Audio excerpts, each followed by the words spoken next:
Selamat datang di materi mata kuliah Manajemen Sumber Daya Manusia dan Administrasi Perkantoran Politeknik Statistika STIS. Ini adalah materi untuk pertemuan ketujuh dengan topik Sistem Informasi Manajemen SDM dan Administrasi Perkantoran. Mari kita mulai dengan pembahasan mengenai Digital Transformation. Pertama, ada istilah digitalization, yaitu proses perubahan dari bentuk analog ke bentuk digital. Kedua, digitalization, yang merupakan perubahan proses bisnis konvensional menjadi proses digital. Ketiga, digital transformation itu sendiri, yaitu pemanfaatan kemajuan teknologi IT untuk bertransformasi membuat model bisnis baru. Adapun pokok bahasan kita kali ini meliputi 1. Sistem manajemen SDM 2. Sistem administrasi perkantoran 3. Pengembangan sistem informasi manajemen atau SIM 4. Implementasi SIM di Badan Pusat Statistik atau BPS. 5. Macam-macam SIM lain. Dan 6. SPBE atau Sistem Pemerintahan Berbasis Elektronik. Kita masuk ke bagian pertama, yaitu Sistem Manajemen SDM. Sebagai pengantar dan motivasi, perlu dipahami bahwa para manajer, khususnya bagian personalia, membutuhkan informasi yang berkualitas tentang SDM di perusahaan tersebut sebagai bahan pengambilan keputusan. Keputusan terkait SDM yang sehat didasari pada tersedianya informasi yang berkualitas bagi manajer SDM dan manajer lain dalam perusahaan yang memfasilitasi pengambilan keputusan atau decision support system. Lalu, apa pengertian dan kegunaannya? Sistem manajemen SDM adalah suatu sistem untuk mengumpulkan dan memelihara data yang menjelaskan sumber daya manusia, mengubah data tersebut menjadi informasi dan melaporkan informasi itu kepada pemakai atau pengambil keputusan. Sistem konseptual untuk mengelola personel ini mengikuti format dasar yang sama seperti sistem informasi fungsional lainnya. Mengenai fungsi manajemen SDM, kegiatan utamanya meliputi perekrutan dan penerimaan, pendidikan dan pelatihan, manajemen data pegawai, serta penghentian dan administrasi tunjangan. Pertanyaannya adalah bagaimana SIM SDM mendukung kegiatan SDM tersebut? Selanjutnya kita beralih ke sistem administrasi perkantoran. Sebagai pengantar, fungsi utama administrasi dari bisnis meliputi pembelian, penjualan, produksi, keuangan, laporan, dan SDM. Di samping itu, biasanya terdapat fungsi administratif yang terpisah yang mengelola pelayanan kantor secara umum, yaitu administrasi perkantoran. Ini adalah sebuah prosedur berbagai pengoperasian untuk menangani transaksi berkala secara merata dan konsisten. Apa tujuan dari sistem ini? Tujuannya adalah menghasilkan informasi tepat sehingga dapat memperbaiki proses pengambilan keputusan, menghilangkan pekerjaan yang tidak perlu atau duplikasi, memastikan keamanan dan mengurangi pekerjaan yang melelahkan, melakukan pengotomatisasian pekerjaan yang berulang-ulang agar pekerjaan lebih cepat, lebih akurat, lebih ekonomis, dan lebih handal, membangun cara yang efisien, memperbaiki tanggung jawab untuk kinerja yang memuaskan, memberikan pelatihan dan pengawasan untuk menjamin kinerja yang lebih baik, serta memperoleh penerimaan dan dukungan dari semua pengguna sistem. Namun, terdapat beberapa permasalahan perkantoran. Dalam organisasi secara umum, masalahnya meliputi biaya tinggi, produktivitas rendah, pemborosan, keuntungan yang rendah, dan struktur organisasi yang buruk. Yang berhubungan dengan pengelolaan, masalahnya adalah penempatan personel tidak sesuai dengan keahlian, kesulitan dalam menentukan tanggung jawab, kurangnya interaksi dengan pekerja, dan kegagalan dalam kepemimpinan. Dari sisi kondisi pribadi individu, masalahnya berupa kurangnya motivasi, keterlambatan dan ketidakhadiran pekerja, moral yang rendah, serta meningkatnya masalah interpersonal dalam pekerjaan. Sedangkan dari sisi sistem informasi, masalahnya adalah kurangnya kontrol atas pembuatan catatan, alur kerja yang tidak efektif, kurangnya pengetahuan tentang informasi yang dibutuhkan perusahaan, keterlambatan dalam penyelesaian pekerjaan, dan kerja lembur yang berlebihan. Sekarang mari kita bahas gabungan keduanya, yaitu SIM SDM dan administrasi perkantoran. Secara pengertian, SIM merupakan penerapan sistem informasi di dalam organisasi untuk mendukung informasi-informasi yang dibutuhkan oleh semua tingkatan manajemen. SIM adalah serangkaian subsistem informasi yang menyeluruh dan terkoordinasi, serta secara rasional terpadu yang mampu mentransformasi data menjadi informasi lewat serangkaian cara guna meningkatkan produktivitas. Ada sebuah model yang disebut The Infoengineering Model. Alurnya dimulai dari data atau fakta, diproses menjadi information atau data yang tertangkap dan pengetahuan, kemudian menjadi knowledge atau peta dunia kita, dan akhirnya menjadi decisions atau tindakan yang terinformasi. Siklus ini meliputi statistika, penelitian, dan laporan. Mari kita lihat contoh konkret antara data, informasi, dan keputusan. Data kehadiran pegawai yang memuat NIP, tanggal datang dan pulang, pegawai NIP 1103, tanggal 2 Desember 2004, datang pukul 7.20, pulang pukul 15.40.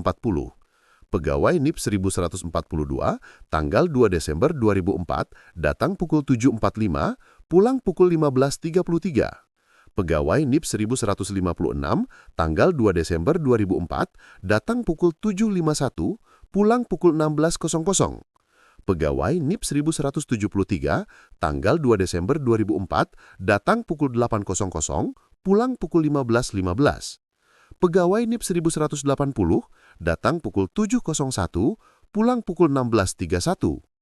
Pegawai NIP 1183, datang pukul 7.49, pulang pukul 17. Dari data tersebut, menjadi informasi akumulasi bulanan kehadiran pegawai. NIP 1103 masuk 22 kali, NIP 1142 masuk 18 kali, alpha 2 kali, sakit 2 kali. NIP 1156 masuk 10 kali, alpha 1 kali, cuti 11 kali. NIP 1173 masuk 12 kali, alpha 5 kali, telat 5 kali. NIP 1180 masuk 10 kali, telat 12 kali. Selanjutnya, contoh informasi kondisi kehadiran mingguan pegawai dari Senin sampai Jumat. Terlambat, Senin 7 orang, Selasa 0, Rabu 1, Kamis 0, Jumat 5 orang. Pulang cepat, data kosong. Izin, Senin 3 orang, Selasa 0, Kamis 1, Jumat 4 orang. Alpa, Senin 1 orang, Selasa 0, Rabu 2 orang, Kamis 0, Jumat 2 orang. Dari proses tersebut kita melihat alur informasi menjadi pengetahuan, lalu menjadi kebijakan. Informasinya adalah kondisi kehadiran mingguan pegawai, seperti data tabel mingguan di atas. Pengetahuannya adalah pengetahuan tentang kebiasaan pegawai dalam jam datang dan pulang kerja, serta pengetahuan tentang bagaimana meningkatkan kehadiran pegawai. Kebijakannya adalah kebijakan penataan jam kerja karyawan khusus untuk hari Senin dan Jumat. Misalnya peraturan jam kerja hari Senin dimulai jam 10 pagi dan hari Jumat diakhiri jam 14 siang. Sisa jam kerja dikompensasi ke hari lain. Berikutnya, apa kegunaan SIM SDM? Pertama, memberikan wahana pengumpulan, peringkasan, dan penganalisaan data yang berhubungan dengan manajemen SDM. Kedua, pemenuhan kebutuhan-kebutuhan yang berkaitan dengan fungsi-fungsi SDM seperti penilaian suplai SDM, aktivitas-aktivitas rekrutmen, pelatihan dan pendidikan, manajemen karir, dan kompensasi. Ketiga, dirancang untuk membantu para manajer membuat keputusan-keputusan yang lebih baik. Mengenai model dan komponen SIM SDM terdiri dari subsistem input yang meliputi sistem informasi akuntansi, subsistem penelitian SDM dari sumber internal, dan subsistem intelijen SDM dari sumber lingkungan. Kemudian ada database atau penyimpanan data, dan subsistem output kepada pemakai yang meliputi subsistem perencanaan angkatan kerja, subsistem rekrutan, subsistem manajemen angkatan kerja, subsistem kompensasi, subsistem tunjangan, dan subsistem pelaporan lingkungan. Secara spesifik, fungsi SIM SDM dibagi menjadi 3. 1. Masukkan data yang mencangkup sistem database dan data entry. Alurnya adalah kuesioner, masuk ke entry data, menjadi data, kemudian divalidasi dengan kamus. Jika salah menjadi error list, jika benar menjadi data tersimpan. 2. Pemeliharaan data, yang terutama berkepentingan dengan kualitas data yang disimpan dalam sistem. Alurnya adalah pemutakhiran atau kuesioner baru, masuk ke entry, dicek dengan kamus, lalu data diupdate atau menghasilkan error list. 3. Keluaran data, yang berkaitan dengan proses penarikan data atau retrieval. Alurnya adalah data dibersihkan atau clean, kemudian menjadi laporan atau tayangan. Semuanya harus berjalan sempurna dalam pembentukan pusat informasi SDM. Selanjutnya, kita membahas pengembangan SIM SDM. Ada 7 tahapan pengembangan. Tahap 1 adalah usulan. Ini menjelaskan mengenai masalah yang dihadapi organisasi dan usulan pemecahan. Konsep pengembangan diajukan, menyinggung secara umum analisis biaya dan manfaat, serta menonjolkan dampak positifnya. Tahap 2 adalah analisis kebutuhan. Ini merinci lebih lanjut dari usulan menjadi sasaran dan spesifikasi pemakai. menemukan masalah sesungguhnya dan mengembangkan strategi untuk memenuhi kebutuhan, mencakup analisis biaya dan manfaat secara rinci, serta trade-off dalam berbagai alternatif yang ada agar diputus oleh top manager. Tahap 3 adalah spesifikasi sistem. Sistem keseluruhan dirinci secara spesifik agar semua fungsi dapat diperiksa dan semua program dapat disebutkan. Perancangan sistem menentukan bagaimana sistem dapat mencapai sasaran. Program komputer dibuat dengan memperhatikan perangkat keras dan perangkat lunak yang ada. Tahap 5 adalah pengembangan. Program komputer dibuat, fungsi manusia dijabarkan dalam bentuk deskripsi dan spesifikasi pekerjaan. Semua bagian sistem diuji dengan data yang diberikan calon pemakai. Berbagai program latihan dikembangkan dan dilakukan dummy test maupun menggunakan data sesungguhnya. Tahap 6 adalah instalasi dan konversi. Pelaksanaan pekerjaan di tempat calon pemakai diuji. Dilaksanakan dengan data sesungguhnya dan calon pelaksana kerja sebenarnya. Penyesuaian dilakukan agar sistem berjalan seperti yang diharapkan. Tahap 7 adalah evaluasi. Kerja sistem diukur dengan sasaran yang telah ditetapkan pada tahap awal. Biaya pelaksanaan sistem, akurasi, ketepatan laporan, dan berbagai karakteristik operasional lainnya dievaluasi dan dilaporkan kembali pada manajemen. Modifikasi masih dapat dilakukan pada tahap ini. Sekarang kita lihat implementasi SIM, yaitu Simpek BPS. Simpek BPS RI dapat diakses di alamat simpek.bps.go.id. Halaman mukanya bertuliskan "Selamat datang di Sistem Informasi Kepegawaian Badan Pusat Statistik Republik Indonesia" dengan login SSO. Menu yang tersedia antara lain beranda, data administrasi, arsip, presensi dan absensi, layanan kepegawaian, panduan, forum diskusi, dan keluar. Fitur dashboardnya menampilkan jumlah tanpa kabar dan kekurangan jam kerja, rekap data keuangan, data administrasi yang menampilkan data administrasi kepegawaian, arsip yang menampilkan arsip pegawai yang sudah diupload, serta presensi yang menampilkan data presensi dan absensi pegawai. Untuk input kuesioner Simpek di BPS mencakup A. Data umum, B. Status, C. Pangkat atau golongan gaji, D. Jabatan, E. Pendidikan, F. Kartu identitas, G. Sarana kerja pegawai, dan lain-lain. Berikut adalah rincian input data tersebut. A. Data umum, meliputi NIP, nama beserta gelar di belakang, tempat lahir sampai tingkat kabupaten, tanggal lahir, jenis kelamin, dan agama.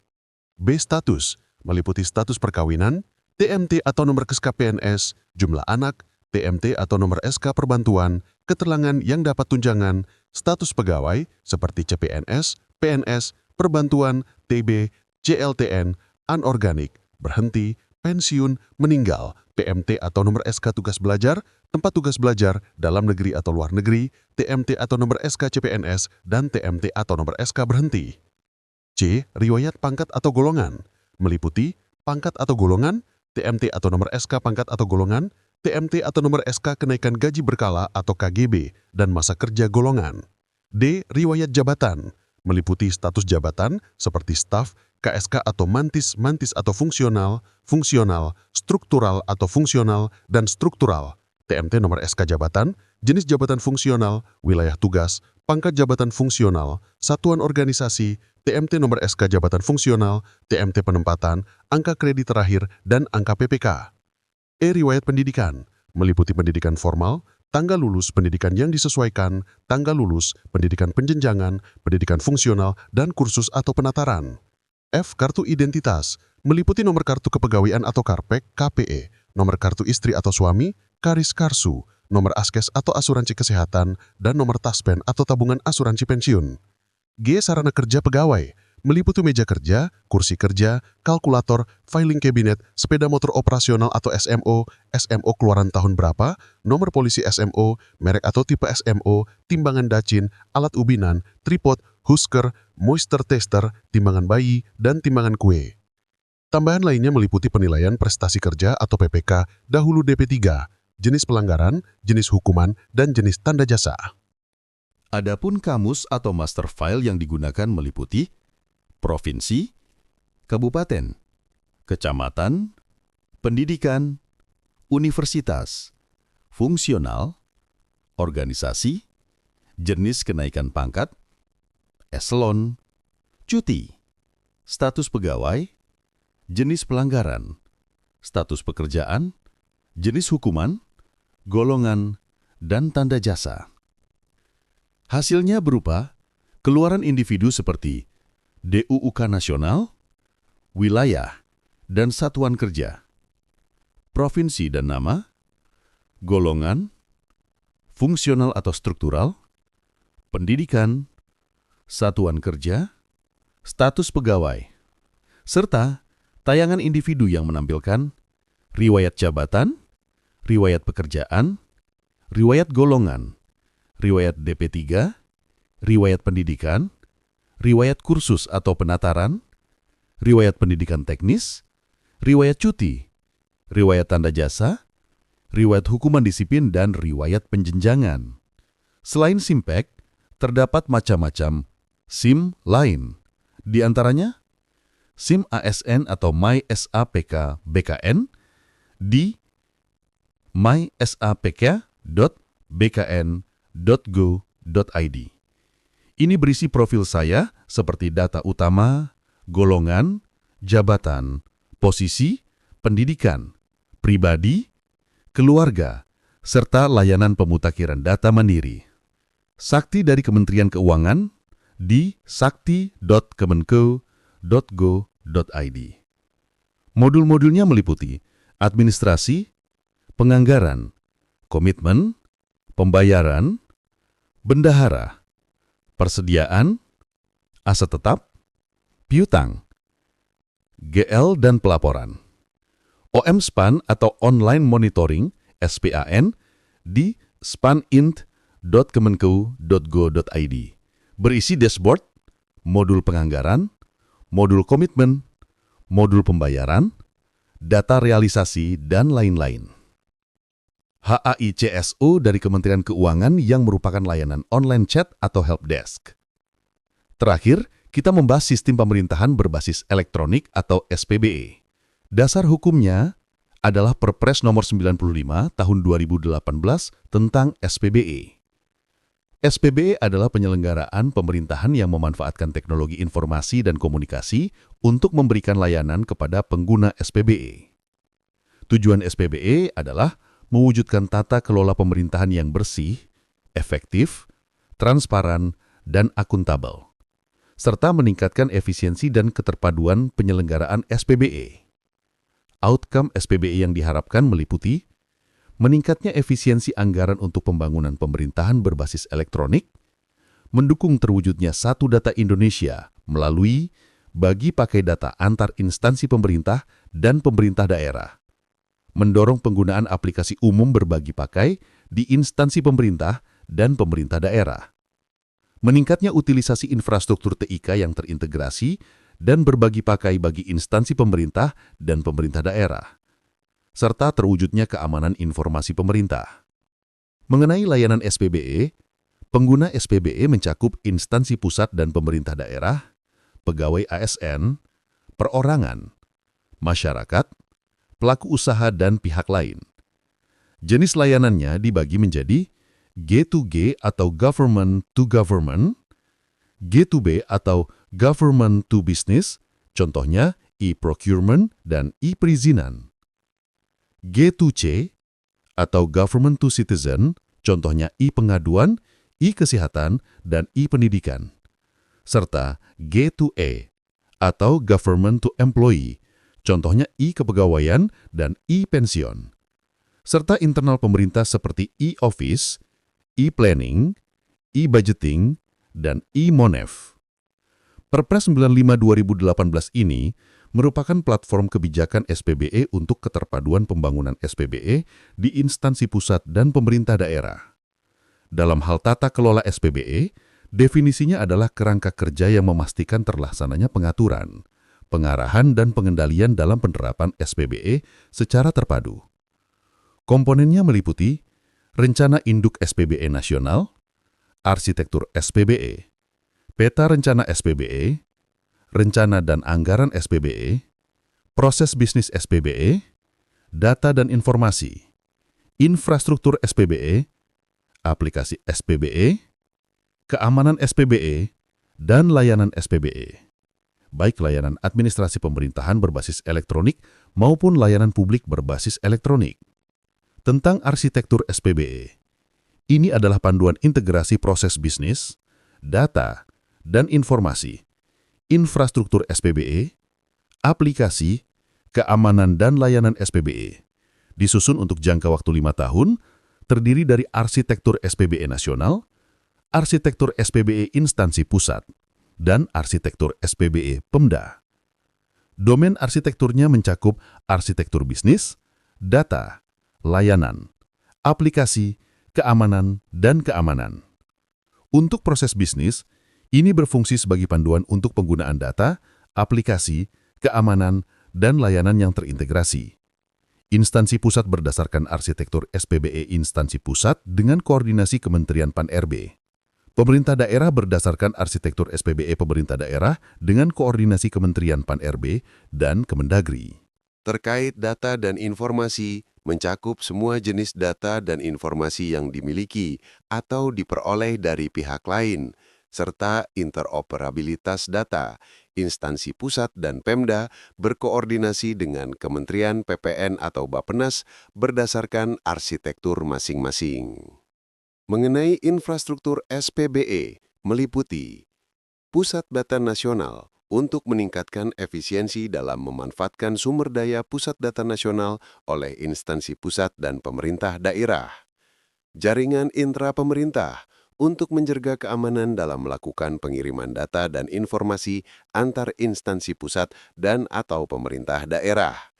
Serta sistem penghubung layanan pemerintah untuk memudahkan dalam melakukan integrasi antar layanan SPBE atau API. Untuk keamanan SPBE, penjaminannya meliputi kerahasiaan, keutuhan, ketersediaan, keaslian, dan kenirsangkalan. BSSN menetapkan standar teknis dan prosedur keamanan, sementara instansi pusat dan Pemda memenuhi standar yang ditetapkan tersebut. Mengenai layanan, terbagi dua. Layanan administrasi pemerintahan berbasis elektronik yang diutamakan menggunakan aplikasi umum. Contohnya perencanaan, penganggaran, keuangan, pengadaan barang dan jasa, kepegawaian, kearsipan, pengelolaan BMN, pengawasan, dan akuntabilitas kinerja. Layanan publik berbasis elektronik yang juga diutamakan menggunakan aplikasi umum. Contohnya sektor pendidikan, pengajaran, pekerjaan dan usaha, tempat tinggal, komunikasi dan informasi, lingkungan hidup, kesehatan, jaminan sosial, energi, perbankan, perhubungan, SDA, dan pariwisata. Ada pula konsep keterpaduan antar unsur SPBE. Diagramnya menunjukkan keterkaitan mulai dari rencana induk SPBE nasional, turun ke arsitektur SPBE nasional, kemudian mencangkup rencana dan anggaran SPBE, data dan informasi, proses bisnis SPBE, infrastruktur SPBE seperti pusat data, jaringan, sistem penghubung, aplikasi SPBE, keamanan SPBE, hingga menghasilkan layanan SPBE. Manajemen SPBE adalah pengelolaan unsur-unsur SPBE secara efisien, efektif, dan berkesinambungan. Tanggung jawabnya dibagi sebagai berikut. Menteri Pan-RB menangani manajemen risiko, manajemen SDM, dan manajemen layanan SPBE. Menteri Kominfo menangani manajemen aset TIK.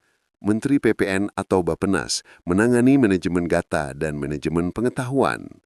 Kepala BSSN menangani manajemen keamanan informasi. Kepala BPPT menangani manajemen audit. Dan ada juga manajemen perubahan. Program percepatan SPBE dibagi berdasarkan target waktu. Yang diselesaikan dalam waktu 2 tahun meliputi penganggaran berbasis kinerja, integrasi perencanaan, penganggaran, pengadaan kinerja, MONEF, dengan koordinator Kementerian PPN Bappenas, kepegawaian, integrasi layanan kepegawaian antara BKN dan instansi pemerintah dengan koordinator Kementerian Pan-RB, kearsipan, integrasi e-dokumen persuratan atau arsip dinamis dengan koordinator Kementerian Pan-RB, serta pengaduan masyarakat, integrasi pelayanan publik dengan koordinator Kementerian Pan-RB. Yang diselesaikan dalam waktu 3 tahun meliputi infrastruktur TIK, Pusat Data Nasional, jaringan intra-pemerintah dengan koordinator Kementerian Kominfo. Terdapat juga kebijakan moratorium pembangunan dan pengembangan aplikasi umum, Pasal 63 ayat 3 menyebutkan bahwa setiap pimpinan instansi pusat dan kepala daerah mencegah dan atau menghentikan pembangunan aplikasi sejenis dengan aplikasi umum. Tahapannya dimulai dari pembentukan tim percepatan SPBE, identifikasi dan seleksi aplikasi umum, penyusunan standar, penetapan aplikasi umum, pengembangan, hingga implementasi aplikasi umum. Terakhir, mengenai distribusi nilai indeks SPBE nasional. Grafik menunjukkan persentase indeks SPBE minimal berpredikat baik, yaitu indeks lebih dari atau sama dengan 2,6 dibandingkan dengan yang di bawah target, kurang dari 2,6. Kementerian, 34 instansi, 26% baik, 74% belum. LPNK, 27 instansi, 48% baik, 52% belum. Lembaga negara, 7 instansi, 71% baik, 29% belum. Lembaga lain, 5 instansi, 60% baik, 40% belum. LNS, 17 instansi, 88% baik, 12% belum. Polda, 34 instansi, 88% baik, 12% belum. Provinsi, 34 instansi, 59% baik, 41% belum. Kabupaten, 370 instansi, 92% baik, 8% belum. Kota, 88 instansi, 75% baik, 25% belum. Secara total, dari 616 KLD Polri yang dievaluasi, hanya 116 instansi pemerintah atau 19% yang meraih predikat baik, sedangkan 500 instansi pemerintah atau 81% belum memenuhi predikat baik.